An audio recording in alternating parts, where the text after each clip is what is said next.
আল্লাহ সুবহানাহু ওয়া তাআলা বলেছেন, যারা আল্লাহর সাক্ষাৎ করতে আগ্রহী, যারা কিয়ামতের দিবসে আল্লাহর সাক্ষাৎ পেতে চায়, তারা যেন ভালো কাজ করে এবং আল্লাহর সাথে যেন কাউকে শরীক না করে।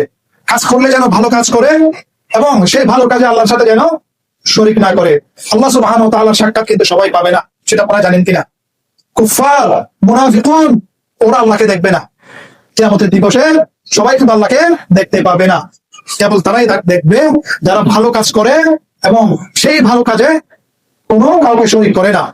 সম্মানিত উপস্থিতি, তাহলে এটা আয়াতে বলা হলো যে ভালো কাজ করলে যেন ভালো কাজ করে। ফামান কানা ইয়ারজু লিকা রাব্বিহি, যে আল্লাহর সাক্ষাৎ প্রার্থী, ফালিয়ামাল আমালান সালিহা, সে যেন কাজ করলে ভালো কাজ করে। তাহলে বোঝা যাচ্ছে মানুষ কাজ করে, অনেক আবার সেখানে ভালো থাকে, আবার অনেক কাজ বন্ধ থাকে। ভালো কাজ কি?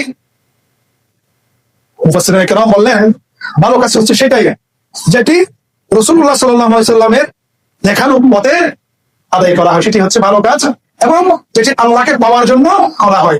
তার মানে আপনি যদি ভালো কাজ করেন কিন্তু লোক দেখানোর উদ্দেশ্যে করেন, সেই ইবাদত আপনার কবুল হবে না। আপনি ভালো কাজ করেছেন, মানুষকে শোনানোর জন্য করেছেন, সেটি ভালো কাজ হিসেবে আল্লাহ গ্রহণ করবেন না।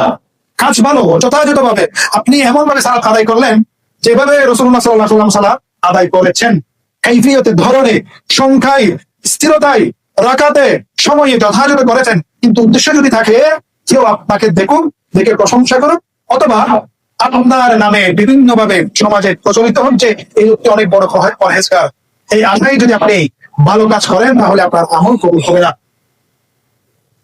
আমল হতে হবে যেভাবে রাসূলুল্লাহ সাল্লাল্লাহু আলাইহি ওয়াসাল্লাম করেছেন সেভাবে। যে সময়ে এই ইবাদত সময়ের সাথে সংশ্লিষ্ট, সেখানে সময় মেনটেন করতে হবে। যে ইবাদত সংখ্যার সাথে সংশ্লিষ্ট, সেই ইবাদত সেই সংখ্যায় মেনটেন করতে থাকতে হবে। যে স্থানের সাথে ইবাদত সংশ্লিষ্ট, সেই ইবাদত ওই স্থানে করতে হবে।